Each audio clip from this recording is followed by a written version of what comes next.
अस्सलाम वालेकुम स्टूडेंट्स, क्या हाल है? ठीक हो? Class 9th subject math chapter 7 circle. Okay. अच्छा, आज हम दूसरा थ्योरम करेंगे। इससे पहले मैं एक थ्योरम किया था जिसमें हमने ये क्या था, अगर आपको याद है लास्ट वीडियो में हमने जो एक थ्योरम किया था इसमें हमने आपको ये समझाया था कि अगर कोई दो सर्कल लेंगे आप इस तरह से, ठीक है, तो इस और साथ में क्या बोला था कि हमने ये बोला था कि कोई कोड ले रहा था पी क्यू और आर एस। अगर आपको मैं थोड़ा थोड़ा रिकेप कर रहा हूँ, आपको रिव्यू कर रहा हूँ, ठीक है। इसका सेंटर ओ है, इसका सेंटर ओ डैश है, और आई थिंक कॉन्ग्रुएंट सर्कल मैंने लिया था। अब कॉन्ग्रुएंट सर्कल लेने पर क्या होता है कि ये दोनों सर्कल के रेडियस बराबर होते हैं। ये सर्कल का अगर रेडियस आर है तो ये सर्कल का रेडियस भी आर ही होगा। कॉन्ग्रुएंट सर्कल में रेडियस बराबर होता है, ठीक है। तो हमने आई थिंक यहाँ से परपेंडिकुलर खींचा था, ये एम रखा था, यहाँ से परपेंडिकुलर खींचा था, ये एल रखा था। हमें क्या दिखाना था, ये परपेंडिकुलर जो खींचा है सेंटर से कोड के ऊपर, सेंटर से कोड के ऊपर, इन दोनों को बराबर दिखाना था, जो हमने दिखाया था, ठीक है। अच्छा, इस सर्कल में क्या दिखाना है, देखो इस थ्योरम में, सॉरी, कोड ऑफ सर्कल एक कॉन्ग्रुएंट सर्कल लेंगे, ठीक है। इसमें भी which are equidistant from the center, from the center यानी कॉरस्पॉन्डिंग सेंटर, क्योंकि कॉन्ग्रुएंट है तो सर्कल का सेंटर भी कॉरस्पॉन्डिंग होगा, तो ये इक्वल होना चाहिए। इसमें क्या बोला गया है कि दो सर्कल, कोई भी दो सर्कल लेना है, मैं ऊपर ऊपर तो हल्का हल्का बताऊंगा, जिसका डिस्टेंस मिड पॉइंट से कोड के ऊपर, जिन दोनों का डिस्टेंस मिड सेंटर से कोड के ऊपर, सॉरी, जिन दोनों का जिनका डिस्टेंस, यानी कि इस तरह से बोला गया है, कोई भी दो सर्कल लिया है और एक लाइन खींचा गया है सेंटर से कोड के ऊपर, सेंटर से कोड के ऊपर, ये दोनों बराबर दिया गया है, यानी कि परपेंडिकुलर जो सेंटर से मिड सेंटर से कोड पे है, ये दोनों परपेंडिकुलर्स जो सेंटर से कोड के ऊपर है, ये दोनों बराबर दिया गया है। हमें क्या बराबर दिखाना है, ये कोड दोनों, ये वाला कोड पी क्यू, सपोज ये आर एस है, ये पी क्यू है, ये दोनों को हमने बराबर दिखाना है। ये कोड को इस कोड के बराबर हमें दिखाना है, ठीक है। उसी का उलट है, इसमें परपेंडिकुलर बराबर दिया गया है, कोड हमें बराबर दिखाना है, ठीक है। देखो हम इसको कैसे करेंगे,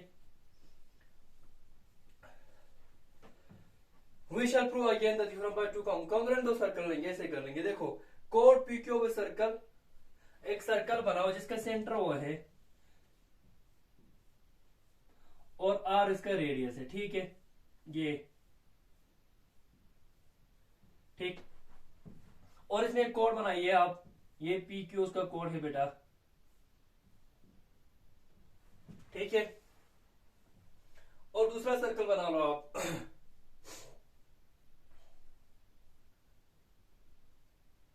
अच्छा, और देखो and R S of another congruent circle, इस सर्कल की कॉन्ग्रुएंट और एक सर्कल बनाना है। देखो इसका सेंटर ओ डैश है और रेडियस आर है, ये देखो, ये आप ये बात को समझना जरूरी है। आर आर दोनों सेम क्यों रख रहा हूं मैं, इसलिए रख रहा हूं क्योंकि ये दोनों सर्कल कॉन्ग्रुएंट ले रहा हूं।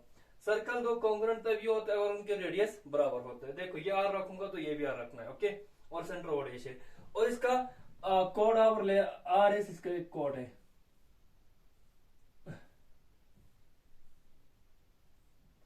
ओके बेटा।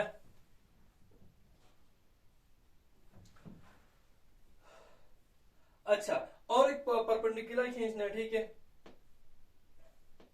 ओ यानी ओ से लेकर एल तक एक लाइन खींचो, बेटर रहेगा। और ए से लेकर ओ डैश से लेकर एम एम तक, और ये एल और एम क्या होता है, देखो, where L and M are respectively the fields of perpendicular, L और एम इन परपेंडिकुलर का फील्ड्स है, और ये कहां से होते हुए आ रहा है, ओ से जाता है पी क्यू पर मिलता है, और ये ओ डैश से जाकर आर एस पे मिलता है, ठीक है। यानी कि एल इन दो परपेंडिकुलर का क्या है, फीट है, फीट यानी नीचे वाला पाउंड, ये परपेंडिकुलर का फीट एल है, ये परपेंडिकुलर का फीट एम है, ठीक है। और ये दोनों परपेंडिकुलर बराबर है, ये बराबर दिया गया। हमें क्या बताना है, हमें पी क्यू यानी ये यहां से लेकर यहां तक का डिस्टेंस बराबर दिखाना है पी आर एस को, ठीक है। अब ध्यान से मुझे एक चीज यहां पर आपको बताना, मैंने एक थ्योरम, अगर आपको याद है तो मैं एक थ्योरम किया था, आई थिंक, मैं अभी आपको ये बताऊंगा, ये नजर आ रहा है क्या ना,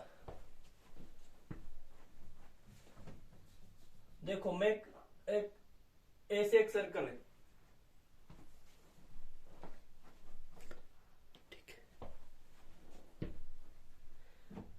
चल मैं यही लिखूंगा नीचे। देखो मैं एक चीज आपको बताऊंगा, ये आपको याददाश्त के लिए बता रहा हूँ। देखो बेटे एक सर्कल है, सपोज ये इसका कोड है पी क्यू और इसका सेंटर ओ है और रेडियस सपोज इसका आर है, ठीक है।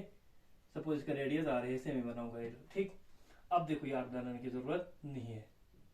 और मैंने एक थ्योरम किया था बेटा, अगर मैं कोई भी लाइन, मैं दोबारा बताऊंगा, मैं कोई भी लाइन ड्रा करता हूं सर्कल के सेंटर से कोड के ऊपर, पी क्यू के ऊपर, ये कोई भी कोड ले लो, सर्कल है जिसका सेंटर ओ है, और सर्कल के सेंटर से मैं अगर कोई भी लाइन ड्रा करता हूं किसी भी कोड के ऊपर, सपोज यहाँ पर कोड पी क्यू है, तो ये जो लाइन खींच रहा हूं ये लाइन क्या होता है, परपेंडिकुलर बाइसेक्टर होता है पी क्यू का, यानी कि ये लाइन पी क्यू के ऊपर एक तो परपेंडिकुलर होगा, दूसरा यही लाइन पी क्यू को बाइसेक्ट भी करेगा, पी से लेकर ये एम है सपोज, एम से लेकर क्यू, ये दोनों बराबर पहुंच जाएगा, बराबर हो जाते हैं, ठीक है। ये दोबारा आपको समझना है, ओ से लेकर सेंटर से कोई भी लाइन अगर कोड के ऊपर ड्रा करता है तो वो लाइन क्या करता है, कोड के ऊपर एक तो परपेंडिकुलर होता है, दूसरा यही लाइन कोड को डिवाइड करता है, बाइसेक्ट करता है बराबर दो हिस्सों में, बाइसेक्ट मींस बराबर दो हिस्सों में डिवाइड करता है, ठीक है। ये चीज आपको समझना पड़ेगा। अब यहाँ पर सेम चीज यहाँ पर है, ओ से मैं पी क्यू के ऊपर एक परपेंडिकुलर खींच रहा हूं, तो ये ओ एल जो एक परपेंडिकुलर है वो पी क्यू को बराबर दो हिस्सों में डिवाइड करेगा, इसका मतलब ये पी एल ये भी आपस में बराबर होगा। सेम ये चीज देखो, अब ध्यान से देखेंगे, ये भी एक परपेंडिकुलर था पी क्यू के ऊपर, आर एस के ऊपर, तो ये परपेंडिकुलर एक तो 90 डिग्री हो गया यहाँ पर, और दूसरा बाइसेक्टर हो गया, ये लाइन ड्रा हो रहा है कोड के ऊपर, ठीक है। तो आर एम और एम एस आपस में बराबर होंगे, ठीक। अच्छा हमें क्या प्रूव करना है, पी क्यू और आर एस को बराबर प्रूव करना है। देखो इसमें कंस्ट्रक्शन आप लिखो बेटा, कंस्ट्रक्शन आप ज्वाइन कर लो बेटा, ओपी को ज्वाइन कर लो एन ओ डैश आर को ज्वाइन कर लो,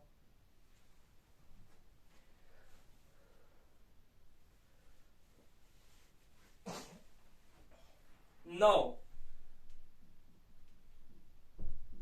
in the two right triangles,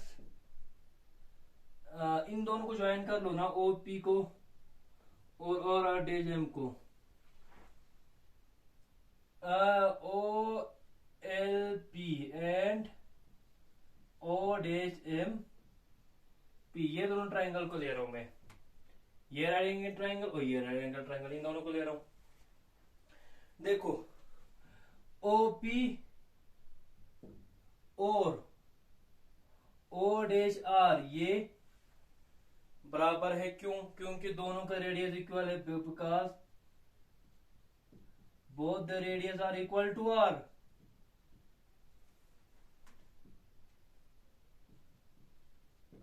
okay. और O L O dash M के बराबर दिया गया है, ये गिवन है बेटा, हाँ। और angle O L P equal to angle O dash M R, ये दोनों 90 डिग्री के बराबर है, क्यों, क्योंकि जो भी लाइन सेंटर से कोई भी लाइन अगर ड्रा करता हो, सेंटर से कोई भी लाइन आप ड्रा कर लो किसी भी कोड के ऊपर, तो जो लाइन आपने ड्रा किया वो लाइन एक तो परपेंडिकुलर होता है उसी कोड के ऊपर, और यही लाइन उसी कोड को बराबर दो हिस्सों में डिवाइड करता है, ठीक है।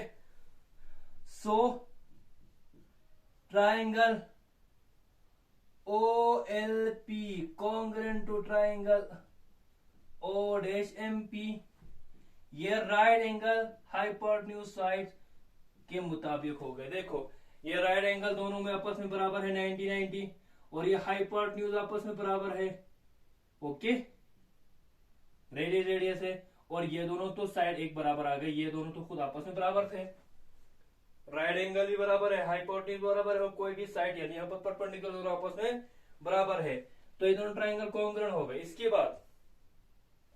इसके बाद आपको एल पी बराबर मिल जाएंगे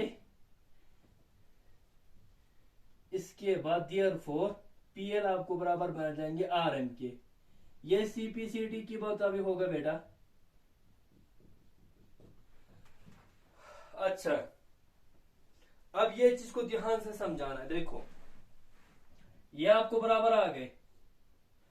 देखो since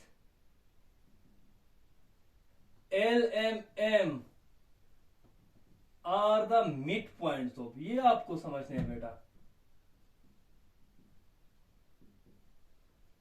P Q and R S respectively. देखो ये परपेंडिकुलर खींच रहा हूं, ये लाइन ओ से एल तक एक लाइन खींचा पी क्यू के ऊपर, क्योंकि ये सेंटर से खींचा तो ये ऑल एक तो परपेंडिकुलर होता है, दूसरा यही ओ एल यानी कि एल पॉइंट पी क्यू को बाइसेक्ट करता है। सेम चीज इसमें भी है, ठीक है। बाइसेक्ट करता है तो इसका मतलब क्या, देयरफॉर पी क्यू आपको पी एल और एल क्यू बराबर मिल जाएंगे। और सेम आपको यहां पर क्या मिलेगा, देखो आर एम और एम एस भी बराबर मिलेंगे। बट पीएल और आरएम भी तो बराबर है, तो आप लिख सकते हो ना पीएल आरएम के बराबर है, पीएल तो एल क्यू के बराबर है। ओके, और आरएम एमएस की भी तो बराबर है। इसका मतलब क्या बन जाएंगे, इसके बाद यार आपको एल क्यू और एमएस भी आपस में बराबर होंगे। क्यों, देखो पीएल आरएम के बराबर है और यही पीएल एल क्यू के बराबर, इसका मतलब पीएम और एल क्यू बराबर आ गए, आरएम और एल क्यू बराबर आ गए। लेकिन आरएम तो एमएस की भी बराबर है, तो एल क्यू और एमएस बराबर आ गए। अब ये दोनों को ऐड कर लो, पीएल और एल क्यू पर, पीएल के ऊपर आप एल क्यू ऐड कर लो, क्या बन जाएंगे, आपको पीक्यू बन जाएंगे।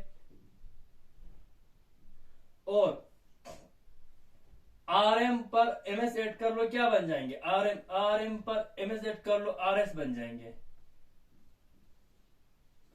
सो यही आपको प्रूव करना था, प्रूव इट। मैं दोबारा बताऊंगा, पीएल आरएम के बराबर हो गए, एल क्यू एमएस के बराबर हो गए। या आप यहां से देख सकते हो, क्योंकि एल क्यू और पीएल और एल क्यू बराबर है, आरएम और एमएस बराबर है, मिड पॉइंट है ना। लेकिन पीएल तो आरएम की भी तो बराबर है ना, सीपीसीटी की तरह दिया ना, पीएल और आरएम भी बराबर आ गए, पीएल और आरएम। लेकिन पीएल खुद एलक्यू की बराबर है, पीएल की जगह मैं क्या लिख सकता हूं, एलक्यू, और आरएम खुद किसके बराबर है, एमएस के बराबर है। अब दोनों को ऐड करो, पीएल और एलक्यू दोनों को ऐड करोगे क्या बन जाएंगे, पीक्यू बन जाएंगे। आरएम और एमएस को ऐड करोगे क्या बन जाएंगे, आरएम के ऊपर एमएस को ऐड करो क्या आएगा, पूरा आरएस आ जाएंगे। इस पर मैं इसको ऐड करूंगा, पूरा आरएस आ जाएंगे। पीक्यू बराबर हो गए आरएस के, यानी पीक्यू ये है पूरा और आरएस ये है पूरा। तो पीक्यू और आरएस क्या था, ये दोनों एक सर्कल का कोड था, पीक्यू और आरएस एक सर्कल का कोड है। यही तो हमें प्रूव करना था, ये सर्कल का कोड हमें बराबर प्रूव करना था, सो हमने प्रूव कर लिया।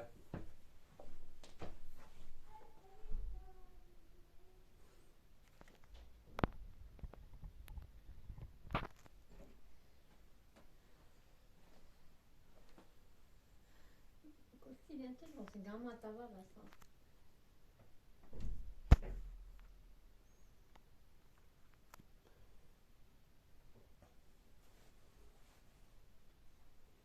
ठीक है, ये नजर नहीं आ रहा था। तो ये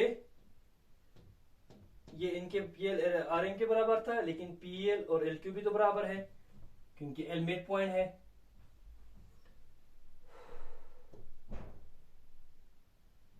ओके, और आरएम और एमएस के बराबर है, पीएल आरएम के बराबर आ गए।